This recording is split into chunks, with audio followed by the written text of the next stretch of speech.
What up, husbands? Since the term VTuber was coined in 2015, VTubers have grown in number and notice. If we were to compare the medium of VTubers to a relationship, it was a time of dating, rough patches, falling out of love, breaking up, then finally moving on to new avenues, until 2020 showed up and said, hey, let's get married. And like that, you got hitched and haven't left since. Everything has been nice and pretty, with a few ugly relatives trying to come in between the two of you, but nothing has separated you from it yet, and your YouTube algorithm doesn't show you Gigguk videos on release anymore. We get to witness the largest breakthroughs in VTubing history that define the medium. If you told me 10 years ago, 2013, when I first started college, that in the future an anime character who streams live on YouTube making content would one day interview the cast of Batman and then Morbius for their upcoming movies, I would say, there's live streaming on YouTube? Which is more believable than Twitch taking off back then. I would have called you nuts about the anime character doing the interview, but we've had it. Same if you told me Nyanners would one day go full Catgirl, singing on a virtual stage in Los Angeles with Teddy Lloyd and a VTuber who doesn't even exist yet. Even crazier is that a retro gaming dog was an ambassador and officially put into a Sonic game with her voice. Iron Mouse was the second most popular female streamer on Twitch in 2022 and became the world record's highest subscribed female on Twitch, fourth in the record of all-time subscribed Twitch creators. Across all streaming platforms in the year 2020, Usada Pecora hit fourth in the top 5 female streamers of the year. We still have most of the VTubers who started after 2019. Their history is easy to track since all of it is relatively recent and on YouTube. The waves companies have put out are for the most part still full with all of their members, or missing a single member due to a graduation. Smaller companies are finding talented people who are moving forward to larger things, and we have a great number of fantastic indies booming onto the scene. Some indies are still growing and gaining attention for their content. With this expansion, some things will get better and others will get worse. The growing number of entertainers will bring new types of content that will define the genre. Things that will become a defining feature in VTubing that will be copied over in some way to the physical side of content creation.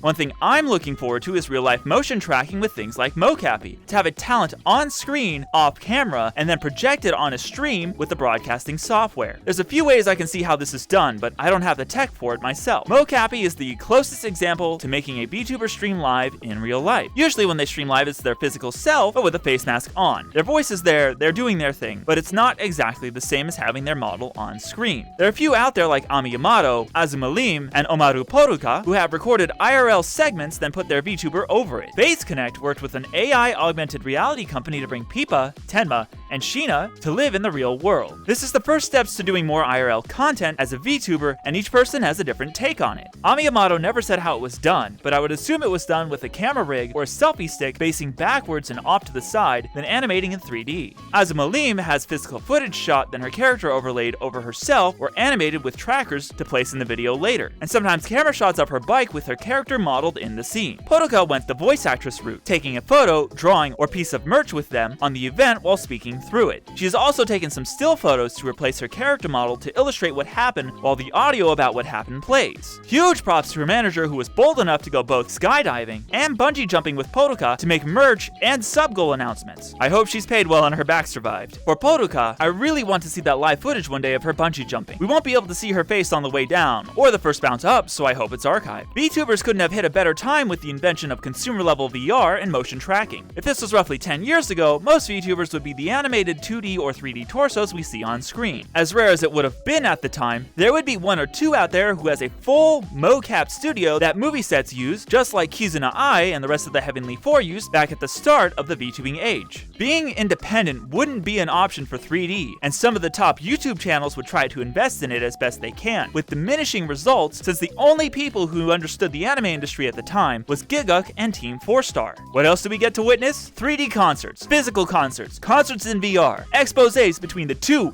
largest companies, cheap fan meet and greets, and I do mean cheap. $20 to $40 to say hi to your Oshi is nothing compared to spending $120 for a meet and greet. Some content creators actually have that. That's what happens when you get larger. Offkai Expo is the first North American VTuber convention, and if they keep going year after year, it could be as large as AX in roughly 8 to 12 years, requiring a large convention center. Other great things to come out of VTubers is the music they're producing. With the support they're getting, they have the ability to utilize their singing to fund covers, originals, and fun unique songs that they put a lot of love into to make us smile. Meanwhile, music artists are popping up, talent is being found, BGMs are being created, and new bangers are being crafted every day. Covers of Vocaloid songs have been on the up. Most of these I've never heard a day in my life, so it all sounds fresh to me. There of course is a complication with how many covers are being made. A new Canadia song will drop and every VTuber with a budget will make a cover of it. It's not bad, but when they're all roughly the same, there's not much to enjoy from it. It's like getting a soup that's got the slightest difference in noodle flavor, but the broth tastes the exact same every time. And I'm not saying don't enjoy them. By all means, please continue to make these covers. There are times when I hear it again from somebody else and the way they use their voice is different enough that I think, wow,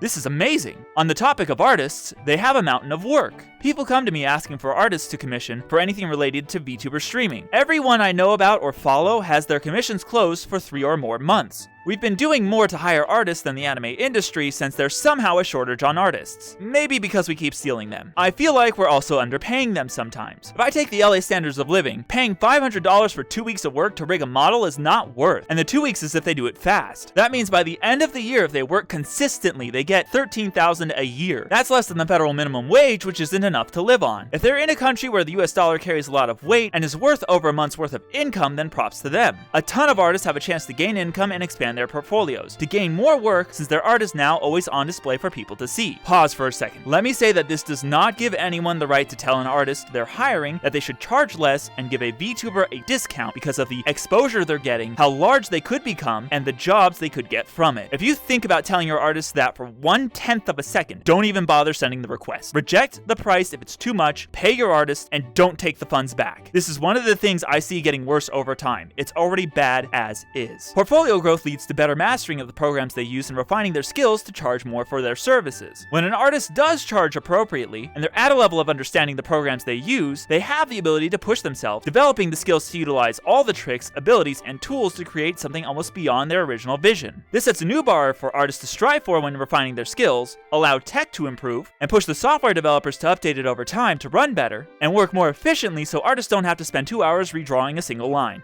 An increased understanding of these programs will allow full 360 models one day, and a VTuber to actually sit. Merch, and tons of it. Anime became mainstream just over 10 years ago, and seeing people around the area with merch from Dragon Ball, Naruto, Bleach, and One Piece have become a bit more normal. There have been a few Demon Slayer holidays worn in public that blends in well enough with normal clothing. While working, I frequently see subtle things like accessories on keychains of people I would least suspect are into anime. It didn't take long before I saw someone with a KFP sweatshirt from Omocat in my area. Each company is marketing them to the fullest, with more ways to make merch than most YouTube content creators, since Japan has found the perfect way to sell you the people you love. Most entertainers have posters, shirts, mugs, or tumblers, and keychains of their logo if they're a band or brand. This may satisfy most, but there's others who want more. VTuber fans have glasses, bags, badges, ties, silverware, bowls, plushies of mascots, acrylics and acrylic stands, canvases, wedding rings, pillows, alcohol shakers, slippers, tea sets, mouse pads, figures, and situation voices. They can have cafe collaborations like with games, in-game collaborations like Master Chief from Fortnite, and they can promote themselves during a convention. Marketing deals with brands is much easier since it doesn't require the person to walk into a photo studio, dress them, give them makeup, and hire a photographer. Instead, we can just slap on a PNG and a pose, maybe some graphic design if you're feeling fancy, or hire an artist and have promotional art made start to finish. Clippers are increasing, rotating, and catching the fun parts of streams since we can't watch every single hour. We get the small highlighted excerpts from a VTuber that don't necessarily represent the talent's average stream to enjoy a singular moment worth sharing for a simple laugh or feeling of amusement. As a small sample size, across the 35 Hololive JP talents, we're unable to watch every 2+ hour stream they have to offer. So many watch clips only, and that's okay. Being able to enjoy them in a smaller aspect allows an understanding and memes from the community, creates a common interest for fans to discuss and latch onto, and because of these clips are contributing to the growth of the VTubers. Some will join to find a clip accurate to the streamer, while others will join to discover it's outdated or never a key part of the stream, and adapt with time as they continue to watch the streamer. It's fine when clippers create clickbait with their thumbnails, but when they get super clickbaity and stealing art that makes every thumbnail look as lewd as possible, that's where I have a few suggestions for improvement. There's a difference between the channels who genuinely want to share VTubers and channels who are only in it for money. Looking at their history, it's clear that they originally shared VTubers with the community out of love, and somewhere along the way, they got too focused on the numbers or desperate for financial stability. You're doing a a great job before, but your thumbnails needed some work. Do not bully this person, they have a chance to grow and improve from what they're doing now. And maybe they don't have to. Maybe this is just a me thing. Getting money is fine. Clickbait is fine, as long as it's not harming the talent's image, reputation, or misleading the audience entirely to what the video isn't related to. Never gonna give! But stealing lewd art and cropping it out to make every title seem more lewd than the actual content is not something I suggest. The scene is competitive, and clickbait is understandable, but this is way too far. If everyone did this, YouTube would look like an H site. Nobody would win. While it is a positive, it is also a negative that there's too much to watch. To get noticed, you have to do something unique, work at it for a while and build a following. Be as loud as possible, which is risky and becomes your brand, or get really lucky to gain an audience and then retain that audience. Nijisanji has such a wide range of talent that there's something in there for everyone, and then some. If you somehow can't find a VTuber you like in almost every aspect, you are a free market to gain a massive following if you start making content so long as your interests aren't super niche. That is how competitive this market has become. This hinders indies trying to break into the medium with a new style of content that will be modified or improved upon by larger creators before they can make it up there. We're already hitting saturation levels in the VTuber sphere that there's too much content and too many streamers. The YouTube levels of, oh,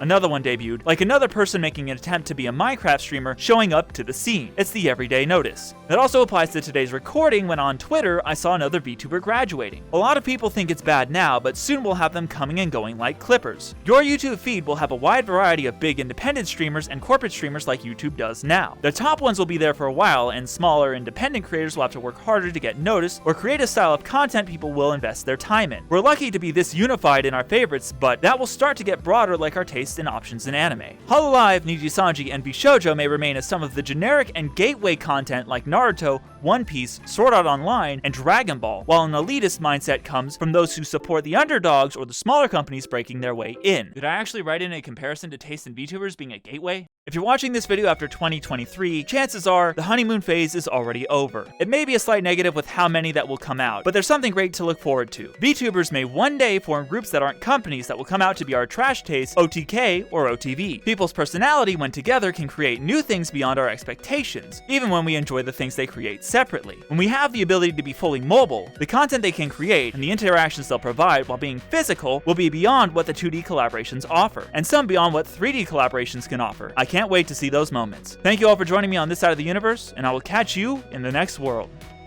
Never gonna give!